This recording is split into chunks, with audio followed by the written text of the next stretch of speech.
بسم الله الرحمن الرحيم الحمد لله رب العالمين والصلاة والسلام على رسول الله وآله وأصحابه أجمعين أما بعد bu 16 dars va bu darsimiz oldingi dars davomi hadisu Jabir va hadis Jabir bu uzun hadis bu o'shanga bu hadis bir nechta qismga bo'linib sharhlashlikka qaror qildik. Bu darsimizda bu hadisni so'nggi qismini tugatamiz inshaalloh biidnillah. Va oldingi darsda tarbiya kuni Minoga payg'ambar borganlari va namozni qanaqa o'qiganlari, keyin Arafaga borganlari, qanaqa nima ishlar qilganlari, Arafada qaysi holatda o'tkazganlari va nima ahkom bilan qanday haj manosikini qilganlari, keyin Muzdalifaga yo'l olganlar haqida suhbat yuritgandik. Payg'ambar sollallohu alayhi vasallam Arafadan chiqib Muzdalifaga yo'l olganlarini shu yerda to'xtagan edik. Aytadilarki, Jabir ibn Abdullah radhiyallohu anhu hatta ata Muzdalifata fa salla biha bi azanin wahidin va iqamatayn. Hatta ata Muzdalifa. Muzdalifa bu muqaddas mashoirlar hisoblanadi. Joylardan inson hajda ziyorat qilishligi lozim bo'lgan joylardan hisoblanadi. Muzdalifa Arafa bilan Mino orasida. Muzdalifa Arafa bilan Mino orasida. Va Muzdalifa deb nomlanishdan maqsad Arafaga yaqin bo'lganligi va odamlar u yerda ijtimo bo'lganlari. Chunki izdalafa yazdalifu ijtamaa yoki iqtaraba ma'nosi ham keladi. O'shanga Muzdalifa nomlanishdan maqsad bu Minoga yaqin bo'lgani uchun va u yerda odamlar jam bo'lgani uchun shunaqa nomlangan. Va ahkomlardan ya'ni hojdan talab qilingan narsalardan biri shom bilan xuftonni jam qilishligi. Bitta azon bilan va ikkita iqoma bilan. Va bu narsa kelishib qiladi. Kelishib olib, joylashib olib, ovqat yeb, birpas o'tirib gap suhbatlash yo'q. Sunnatga muvofiq kelishim bilan Muzdalifaga darhol tahoratni oladi, azon etilib, birinchi iqoma tushirib shom o'qiladi, iqoma tushirilib xufton namozi o'qiladi. Bu birinchi masala bu. Bu muhim. Bu yerda Payg'ambar sollallohu alayhi vasallam darhol ish qilganlar. O'shanga ba'zi odamlar bas o'tirib olib, bas choy ichadi, gaplashib o'tiradi, sal surib, keyin o'qishligi noto'g'ri bu. Bu sunnatga xilof bu. Balki sunnatga muvofiq kelishi bilan shom bilan xuftonni darhol o'qib oladi. Kelishi bilan, ya'ni narsalarni yoymasdan, to'shalarni tashlamasdan darhol hammasini bir joyga qo'yib qo'yadi. Birodarlar, o'qib olishimiz kerak deb namozni o'qib oladi. Keyin bemalol marhamat. Agar qorni och bo'lsa ovqat namozi marhamat. Agar pas o'tirmoqchi bo'lsa o'tirsin, marhamat unga havola. Lekin birinchi namoz o'qilish. Bu birinchi masala. Ikkinchi masala nafl o'qishlik. Nafl namozni o'qishlik ham bu yerda o'qilmaydi. O'shanga hadis davomida ata Muzdalifa salla biha mag'rib va isha bi azan wahid va iqamatayn va lam yusabbih baynahuma shay'a. Muzdalifa kelib shom bilan xuftonni bitta azon, ikkita iqoma o'qidi va lam yusabbih baynahuma shay'a. Biror nafl namoz o'qimadi. O'shanga shom bilan xufton orasida nafl o'qilmaydi va shomdan xuftondan keyin ham nafl o'qilmaydi. Xufton 2 rakat o'qiladi. Shu kabi rotibalar. Shomni 2 rakat sunnati va xuftonni 2 rakat sunnati ham o'qilmaydi. Ammo vitr o'qiladi. Vitr bu yerda tark qilinmaydi. Chunki Payg'ambar sollallohu alayhi vasallam vitrni safarda o'qirdilar. Balkim tushmagan holda, egardan tushmagan holda vitr o'qiladi. Boshqa hadisdagi hadis Abdulloh ibn Umar vitrni tark qilmaganlar. O'shanga vitr o'qiladi. Va shu kabi ahkomlardan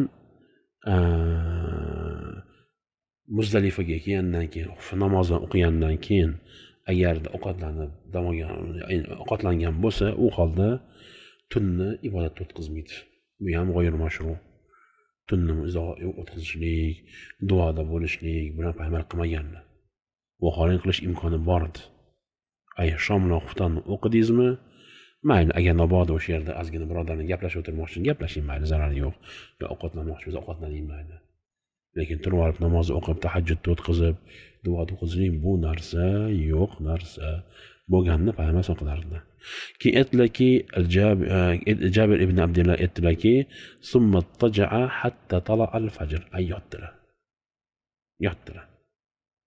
Hattoki bomdod namozi kirganda, hattoki bomdod namozi kirguncha yoki bomdod namozi kirguncha nima qilib dam oldilar. O'shanga inson agarda bir ish bo'lmasa, uxlagani afzal, chunki 10-kuni qiladigan ishlar juda ko'p. Tosh otishlik, qo'y so'yish, qurbonlik qilishlik, chosh olishlik, tavoful ifoda qilishlik, o'shanga kuch-quvvat yig'ib olish kerak, kuch-quvvat yig'ib olish kerak. Hatta tala al-fajr, ay bomdod vaqti kirguncha. Keyin fasalla fajr hina tabayyana subh bi adan iqoma. Ay bomdod namozini subh aniq kirgandan keyin bomdod vaqti bir azon bilan va iqomani o'qiladilar. Va bomdod sunnat o'qiladi. Chunki payg'ambar sollallohu bomdod sunnatni hech qanday tark qilmaganlar. Na safarda, na uyda bo'lgan paytlarda, muqim bo'lgan holatlarida sunnatni, bomdod sunnat tark qilmaydi. Umuman ar-rawatiblardan ikki narsani hech qanday tark qilmaganlar. Bu bomdod sunnati va vitrni doimiy ravishda o'qib yurganlar. O'shanga bu dalolatki sunnat ham o'qiladi. Va bu hadislarda fasalla fajr hina tabayyana subh, ay bomdod vaqti kirishi bilan bomdod o'qish degani ay darhol o'qishlik. Cho'zmaydi. Inson azon bomdod vaqti kirdimi, darhol turadi, tahoratini oladi va namozni bomdodni birinchi vaqtda o'qib oladi. Nima uchun hozir bayon qilib Jabir. Summa rakiba hatta ata mash'ar al-haram fastaqbala qiblata. فدعاه وكبره وهلله فلم يزال واقفا حتى أسفر جدا فدفع قبل أن تطلع الشمس. ثم ركب أي تيلرجي منب حتى أتى المشعر الحرام. ومشعر الحرام بو مزدلفان اسم لردن. بو مشعر ديانا يا بو مكان اسمه يا كي وشا مزدلف برطان اسمه. حرام چونكي مزدلفة حرام ده بگان چون hilla emas, Muzdalifani bir qismi haromda. O'shanga Mash'ar al-Harom nomlangan. Mash'ar al-Harom deyilgan. O'shanga hatta atal Mash'ar al-Harom fastaqbal qibla. Ay qiblaga yo'naldilar. Fada'ahu, duo qildilar. Va kabbarahu, takbir etdilar. Ay duomlam zikrni jam qildilar. Hallalahu la ilaha illalloh. Falam yazal waqifan hatta asfara jiddan. Ay quyosh chiqmadi. Lekin bomdod vaqti tugashiga ozgina qoldi. Ay tong yorishdi. Odamlar bir-birini ko'rishardi. Tong yorishdi. Mana bu sunnat. Mana bu ahkomlardan, mana bu Alloh rozi bo'lgan narsalardan inson shuni o'zim o'zim band qilishligi. Vaqtni bekor ketkazmasligi va Muzdalifa ham mustajab joylardan hisoblanadi. Toki quyosh chiqar yaqinlashgan qadar. Fadafa'a qabla an tatla'u ash-shams. Ay Muzdalifadan quyosh chiqishdan oldin chiqib ketdi Payg'ambar sollallohu alayhi vasallam. Bu ham sunnatga muvofiq. Inson sunnat tatbiq qilmoqchi bo'lsa, quyosh chiqguncha o'tirmaydi, balki quyosh chiqishdan oldin yo'liga chiqadi. Ammo yo'lda chiqsan zarar yo'q. Yoki misol uchun odam ko'pligidan to chiqquncha, ya'ni narsani yig'ishtirib o'z yo'l bilan chiqqanda quyosh chiqsa zarar yo'q. Lekin sunnatga muvofiq joyidan turgan paytda narsani yig'ishtirib yo'lga chiqqan paytda quyosh chiqishdan oldin bo'lishi kerak. Keyin aytdilarki, hatta ata matna muhassir faharraka qalilan.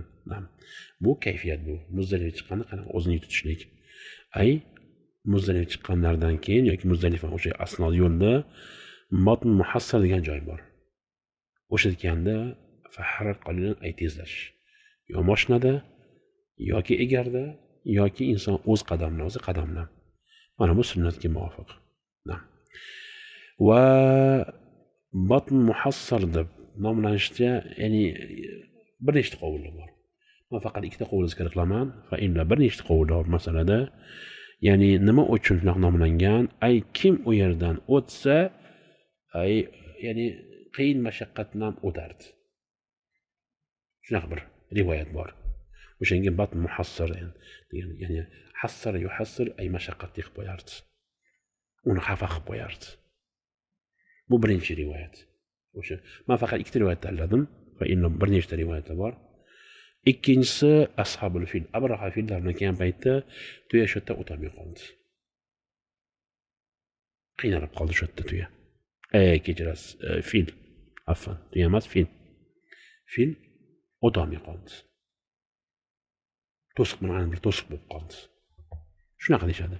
Lekin birortasi dalilga asoslanmagan. Hammasi ijtihodiy narsa, asossiz, ya'ni bir asoslanmagan narsa. Qovullar bas qovul. Uni surishtirib, qani kim aytgan ekan, nima ekan, qayerdan olingansi asosi yo'q. Shunga aytamizki, Allohu a'lam. Hikmati nima uchun Payg'ambar sollallohu alayhi vasallam batn muhassir ekanda, nima uchun tezlashtirdi? Allohu a'lam. Biror narsa, sobit narsa yo'q. Bu narsalar va afsus, men bu narsani hattoki o'sha jomida o'qigan paytimda bir ikki odamdan shayxdan so'raganimda shundan javob bergandi. U paytda men tasdiqlab bu narsani qabul qilgandim, lekin keyin kelajakda buni surishtirib, keyin bahs qilib, o'sha bir tekshirib, kitoblarga qaytgandan keyin menga ayon bo'ldiki, bu asossiz narsa, sobit bo'lmagan narsa. Lekin ba'zi shayxlar ham shu narsani qaytarishadi. O'sha yerda nima uchun batn muhassir deb aytiladi? Chunki u yerda Abraha fillar bilan kelgan paytda fillari nima qilmagan, o'sha o'tolmay qolgan. Va buni gap noto'g'riligi, aslan fillar haromga aslan kirmagan. Bu haromda bu. Aslan fillar kelmagan, haromga yaqinlashmagan ham hattoki. Hilla bo'lgan ular. Shunga bu gap rivoyat noto'g'ri gap. Asossiz. Keyin aytdiki, Jobir summa salaka tariqal wusta. Ay Payg'ambar sollallohu alayhi vasallam batn muhassirdan o'tgandan keyin tezlashib, wusta ay o'rta yo'lni o'zlari yo'l qilib oldilar. Shundan yurdilar. Bu o'sha tosh otishga. Xo'p. Va tosh otishga 3 ta yo'l bor. 3 ta yo'l bor. Minoda 3 ta yo'l bor. Sharqiyya, tariqul sharqiyya, tariqul g'arbiyya, tariqul wusta. Ay sharqiy yo'l, g'arbiy yo'l va o'rta yo'l. Va Payg'ambar sollallohu alayhi vasallam o'rta yo'lda yurganlar. Va Navoiy rahmatullohi alayhi aytadiki, bu yo'l Arafatga borgan yo'ldan boshqa yo'l edi. Navoiy Sahih Muslimda aytganlarki, bu yo'l, bu yurgan yo'l ya'ni Arafaga borgan yo'ldan bu boshqa yo'l. Ay Payg'ambar sollallohu Arafaga boshqa yo'lni borganlar, qaytganda boshqa yo'lni qaytganlar. Jamoatga. Tariq o'stigan yo'l bu o'sha tosh otgizgan joyga olib boruvchi yo'llardan biri va hozir bu narsa bor. 3 ta yo'l bor, sharqiyya bor, g'arbiy, wusta. Keyin aytdilarki, salaka tariqal wusta allati takhruju ala al-jamrati aqaba. Jamrati kubra. Ay bu yo'l qayerga boradi? Kubroga, katta tosh otish. Ya'ni bizning zamonda katta shayton deshadi. Katta shayton. Nima uchun katta shayton deyilgan? Chunki undan oldin ikkita bor. Agar tosh jamrotga borgan inson buni biladi. Birinchi kirganingizdan keyin sug'ro, kichkinasi, keyin wusta, keyin kubro va eng oxirgisi. O'shanga shu nomlangan. Ya'ni biz zamonda odamlar orasida kichkina shayton, o'rta shayton, katta shayton deshadi. Ketdiki hatta atal jamrata allati inda shajarati. Ay mana shu jamraga qaysi jamra keldilar? Daraxt oldidagi. Bu hozir yo'q, lekin u payt daraxt bor edi. Payg'ambar zamonida o'sha yerda bir daraxt o'sardi. Jobir bu yerda tushuntiryapti hozir. Ta'lim qilyapti, o'rgatyapti. Qaysi 10 kuni Zilhijjaning 10-sanasida qaysi jamradan tosh otishlikni. O'shanga inda bu zarfiya, ay daraxtni oldi bo'lgan o'sha jamraga. Ay bu kattasiga. Lekin hozir unaqa narsa yo'q. Hozir daraxt hammasi kesib tashlagan. Ular asli yo'q, lekin eski zamonda bu narsa bo'lgan. Lekin bundan foyda olamiz. Ay inson 10-kuni faqat bitta jamroga tosh otadi. Qaysi ekan? Al-Kubro, eng kattasiga. Al-Kubro eng kattasiga. Keyin aytdiki faramaha bi sab'a hasayat. Ay 7 ta tosh otdilar. Yukabbiru ma kulli hasati minha. Har bitotganda Allohu akbar derdilar. Mislu hasal hazf. Va hazf degani hasal hazf ay no'xatdan kattaroq tosh ketiladi. Hazf.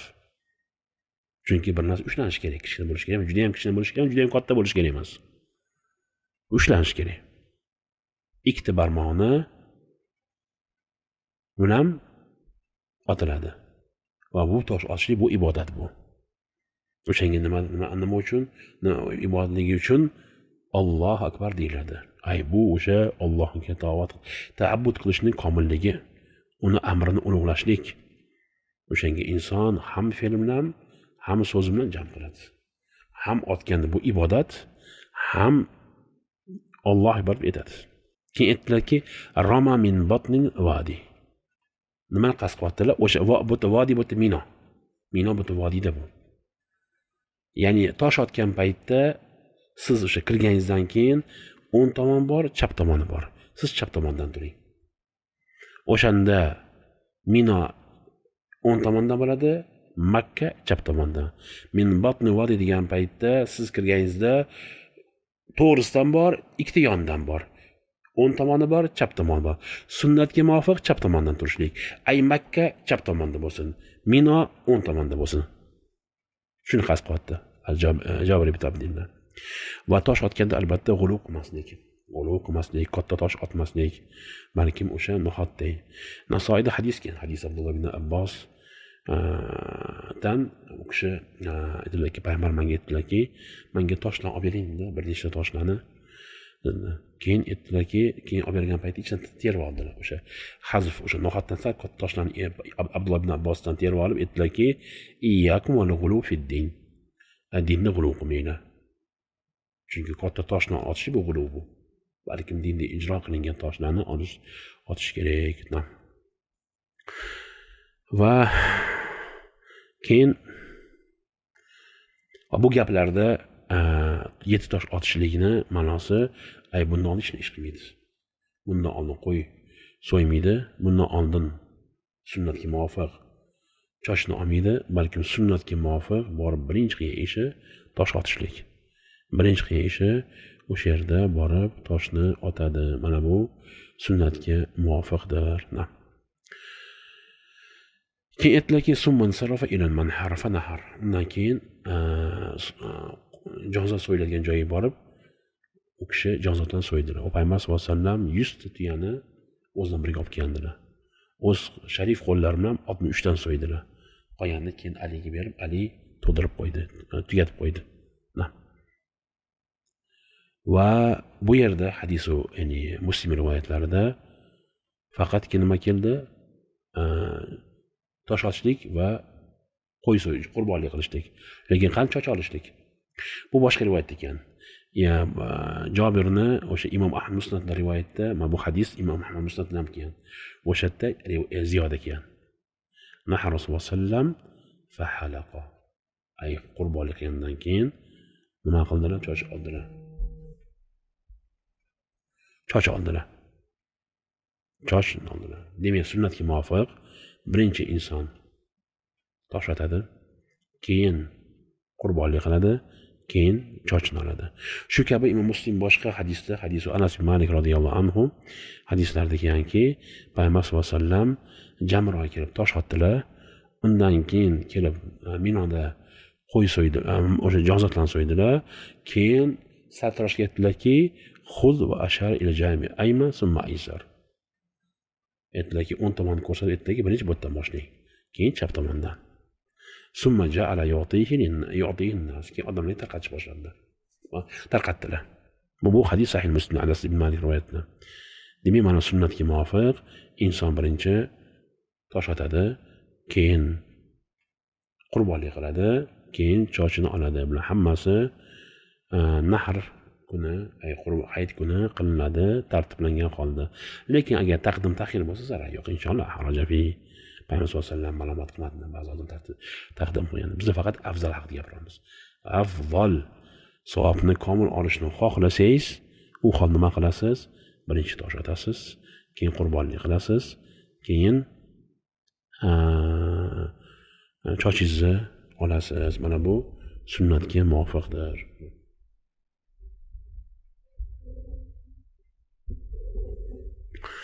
Undan keyin Jabir aytdilarki, "Summa rakiba Rasululloh sollallohu alayhi vasallam fa afada ila al-bayt fa salla bi Makkah zuhr." Ay payg'ambar sollallohu alayhi vasallam bu ishni qilganlaridan keyin, ishni tugatganlaridan keyin bu manosiklarni tuyalarga minib Makka yo'l oldilar. Fa afada ila al-bayt ay bayt tawaf al-ifada. Bu 10-kun qilinadi. Bu rukn bu. Tawaf al-ifada va say bu rukn. Qilmasa bo'lmaydi buni. Tawaf ifada qildilar. Va bu nima dalili? Ay sunnatga muvofiq birinchi tosh otiladi, keyin qurbonlik qilinadi, keyin choch olinadi, keyin tawaf ifoda qilinadi. Mana bu sunnatga muvofiq. Nima degan sunnatga muvofiq? Siz agarda sunnatga imkon qadar albatta har bitta, chunki biz zamonda baram bunaqangi ko'p narsalar balki ulgurmasligi mumkin. Lekin agarda qo'ldan imkon qadar agarda ahkomlarni payg'ambar sollallohu alayhi vasallam sunnat muvofiq qiladigan bo'lsa, ajrini komil oladi va hajjul mabrurga ega bo'lishlik imkoni ehtimol juda kattadir. Juda ham kattadir.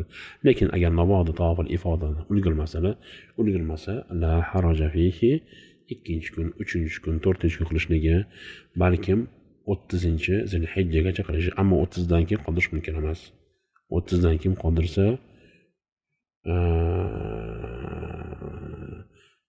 ya'ni vojibni tark qilgan bo'ladi. Illo agar uzrli bo'lsa, misol bir inson mazasi yo'q, kasal bo'lib qoldi, yotib qoldi, o'sha Makkani o'zida og'ir holda, keyin o'zi kelganda Zilhijja oyi ketganda, inshaalloh bedil ma'zur bu. Aytamiz, chiqing tavof ifodan qiling. Nima uchun? Chunki bizda al-hajju ashhurun ma'lumat deb aytgan Alloh Baqara surasida. Va ashhur ma'lumat bu qaysi oylar? Shavvol oyi, Zilqayda oyi va Zilhijja komil. Haj shu oylarda qilinadi. Keyin aytdilarki Jabir fasolli bi Makkah zuhr. Makkada zuhr peshinni o'qidilar. Hammasini tugatdilar-da, keyin peshinni o'qib Minoga qaytdilar. Lekin bu yerda Imom Muslim sahihlarida yana bitta hadis rivoyat qilgan. Hadis Abdullah ibn Umar. Payg'ambar sollallohu alayhi vasallam qurbonlik kuni, o'sha 10-kuni ifoda qilib, keyin summa raja fa salla bi Mina. Peshin namozni Minoda o'qidi. Qanaqa tushunsa bo'ladi buni? Ikki hadis ham sahih. Jabir aka Muslimda, Ibn Umar aka Muslimda. An-Nawawi rahmatullohi alayhi o'sha Nawawi o'zlarining Muslim sharhida, Sahih Muslim sharhida aytdiki, payg'ambar sollallohu alayhi vasallam peshinni Makkada o'qidilar, keyin Mino qaytganlarida sahobalar birga yana o'qib berdilar, sahobalarga imomlik qilib. Shu bo'ladi jam. Shu bilan alhamdulillah bu hadisni tugatamiz. Vallohu ta'ala alam va subhanakallohumma bihamdik ashhadu an la ilaha illa ant astaghfiruka va atubu ilayk. Valhamdulillahi robbil alamin.